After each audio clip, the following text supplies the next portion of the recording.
हरियाणा के सीएम नायब सिंह सैनी ने बीजेपी नेता कुलदीप बिश्नोई से उनके दिल्ली आवास पर मुलाकात की। इस दौरान हिसार लोकसभा क्षेत्र समेत लोकसभा चुनाव पर चर्चा की गई। मुलाकात के दौरान विधायक भव्य बिश्नोई, बीजेपी प्रदेश महामंत्री सुरेंद्र पुनिया, रणधीर पनिहार भी वहां मौजूद रहे।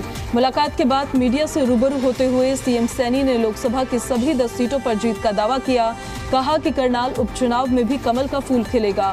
कहा कि देश के मुखिया नरेंद्र मोदी को तीसरी बार प्रधानमंत्री बनाने में हरियाणा का भी योगदान रहेगा। उसमें कुलदीप बिश्नोई की अपनी भूमिका है। सीएम सैनी ने कांग्रेस उम्मीदवारों की घोषणा में हो रही देरी और कांग्रेस के मैनिफेस्टो को लेकर कांग्रेस पर वार किया है। कहा है भूपेंद्र हुड्डा को हार का डर है, इसलिए वो मैदान में उतरने ही नहीं वाले। सीएम नायब सिंह सैनी ने कहा कि कांग्रेस के मैनिफेस्टो में उसका हिडन एजेंडा सामने आया। कहा कि लोग एक वर्ग की बात करते हैं, जबकि पीएम मोदी देश के 140 करोड़ जनता की बात करते हैं। नाश्ते के ऊपर आया था, अच्छा लगा है परिवार में आकर के। परिवार के सभी सदस्यों को आज मिलना हुआ है और आने वाला जो समय है उस समय के अंदर हम 10 की 10 लोकसभा की सीटें बड़ी मजबूती से जीतेंगे। कमल का फूल खिलेगा।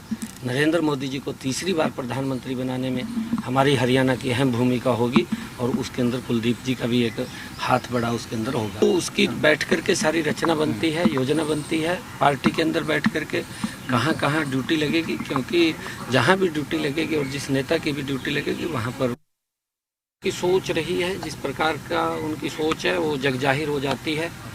जो उनका हिडन एजेंडा है, उन्होंने जो मैनिफेस्टो के अंदर दिया है वो भी देश के सामने आया है। जिस प्रकार का उन्होंने कहा है और उनकी सोच दर्शाती है। वो एक वर्ग की बात करते हैं, मोदी जी 140 करोड़ लोगों की बात करते हैं कि हमारा जो कार्य होगा वो देश के 140 करोड़ लोगों के लिए होगा और वो कहीं ना कहीं एक विशेष वर्ग को आगे ध्यान में रख करके उसके ऊपर की बातें करते हैं। परंतु आज देश समझ चुका है, देश के सामने जो इनका एजेंडा है वो भी आ गया है।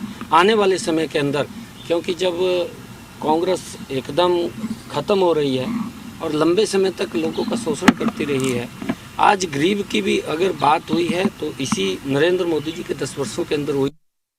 कांग्रेस में मंथन चल रहा है, क्योंकि जो बड़े नेता हैं, चाहे भूपेंद्र सिंह हुड्डा थे, पिछली बार चुनाव लड़े थे, रह गए थे। अब की बार कहीं ना कहीं उनके मन में इस बात का डर है कि अब की बार भी हम हार ना जाएं और उस हार के डर के कारण वो कहीं ना कहीं मैदान में उतरने से डर रहे हैं और किसी न किसी के ऊपर कभी किसी पे हाथ रखते हैं, कभी किसी पे हाथ रखते हैं।